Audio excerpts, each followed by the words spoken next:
2021 সালের 10 এপ্রিল চতুর্থ দফায় ভোট ছিল কোচবিহারের শীতলকুচিতে। জোরপাটকির 126 নম্বর বুথে ব্যাপক গন্ডগোলে চলেছিল গুলি। অভিযোগ, সেই গন্ডগোল থামাতে গিয়ে গুলি চালায় সিআইএসএফ জওয়ানরা। মৃত্যু হয় 4 জনের। বঙ্গ রাজনীতিতে সে সময় বয়ে গিয়েছিল উত্তেজনার চোরা স্রোত। ইতিমধ্যেই বিজেপি নেতৃত্ব সর্বোপরি নির্বাচন কমিশন এবং কেন্দ্রীয় নিরাপত্তারক্ষী বাহিনীকে বারবার কাঠগড়া তুলেছেন খোদ মুখ্যমন্ত্রী মমতা বন্দ্যোপাধ্যায় থেকে তৃণমূলের second in command Abhishek Bandyopadhyay. 2021-এর পর আবার নির্বাচন দ্বার প্রান্তে। শীতলকুচি তারা এখনো উদ্বেগে। শীতলকুচি আবারও আশঙ্কা করছে নতুন কোন সন্ত্রাসে। ফের একবার ভোট কোচবিহারে। ইতিমধ্যেই কয়েক জায়গা থেকে খবর আসছে অশান্তির। সেই পরিস্থিতিতেই এনকেটিভি বাংলার ক্যামেরা পৌঁছলো শীতলকুচির জোরপাটকি গ্রামে। 2024-এর লোকসভা নির্বাচনে প্রথম দফায় নির্বাচন রয়েছে সেখানে। তার আগে আমরা সরেজমিনে খতিয়ে দেখব শীতলকুচির কথা। চলুন। গ্রামে পৌঁছতেই নজরে এলো 10 এপ্রিল গুলি চালানোর ঘটনায় মৃতদের নামে শহীদ বেদি। সেখানে এখনো জলজল করছে মনিরুজ্জামান, হামিদুল মিয়া, শামিউল হক এবং নূর আলম মিয়ার নাম।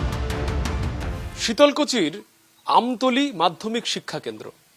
2021 সালে ভোটের লাইনে থাকাকালীন পরিস্থিতিতে এখানেই কেন্দ্রীয় বাহিনীর গুলি চালনায় মৃত্যু হয় 4 জন নিরীহ গ্রামবাসীর। এবং নির্বিচারে গুলি চালনার নেপথ্যে রাজনৈতিক সমীকরণ খোঁজে এ রাজ্যের শাসক দল তৃণমূল কংগ্রেস। অন্যদিকে গ্রামবাসীদের বক্তব্য, সেদিন কার্যত অসহায় ছিলেন তারা। যেভাবে নিরীহ গ্রামবাসী যারা ভোটের লাইনে ছিলেন তাদের উপরে নির্বিচারে গুলি চালনা হয়েছিল, সেই ক্ষত তাদের এখনো পুরোপুরি কাটেনি। আবার ভোট, আবার গণতন্ত্রের উৎসবে নিরাপত্তায় কেন্দ্রীয় বাহিনী। কি বলছেন নিহতের পরিবারের সদস্যরা? ইলেকশনটা এমন একটা সময় ছিল যে ইলেকশনটা একটা আনন্দের বিষয় ছিল, যেমন আমাদের ঈদ, এরকম একটা খুশির বিষয় ছিল। কিন্তু আজকাল এমন 2021-এর পর একটা ইলেকশনটা এমন জায়গায় দাঁড়িয়েছে যে ইলেকশন মানে আতঙ্কের সৃষ্টি হয়ে যায় মনের মধ্যে, যে না জানি কি হবে। আমরা আপনজনদের হারিয়েছি। যদিও এবার শীতলকুচির সেই বুথ নিয়ে নজিরবিহীন সিদ্ধান্ত নির্বাচন কমিশনের।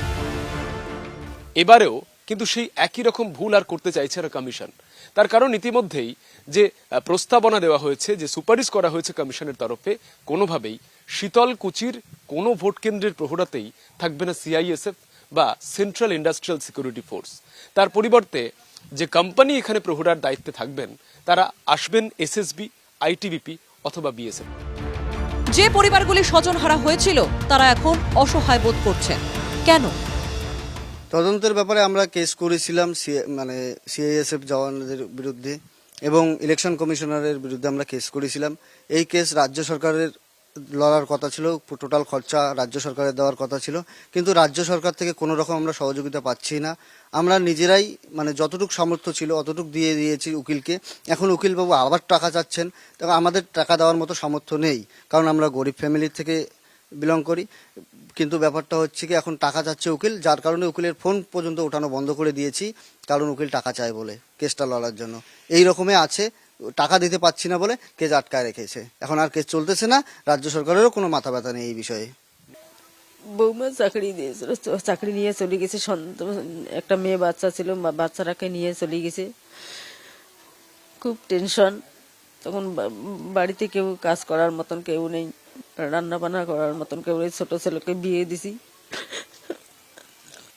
আমরা তো চাইছিলাম, কিন্তু আমাদেরকে নিয়ে গেছে অভিষেক বন্দ্যোপাধ্যায় মিটিংয়ে, কিন্তু ওই জায়গায় কথা কইবে, তারপরে তো আমাকে তো কথা কভার দিল না, আমাকে ওই জায়গায় নিলও না, মাথা ভাঙার আসছিল। নিহতের পরিবার এখন তৃণমূলকে পাশে না পাওয়ার অভিযোগ করলেও উদয়ন গুহর দাবি তারা পাশে আছেন।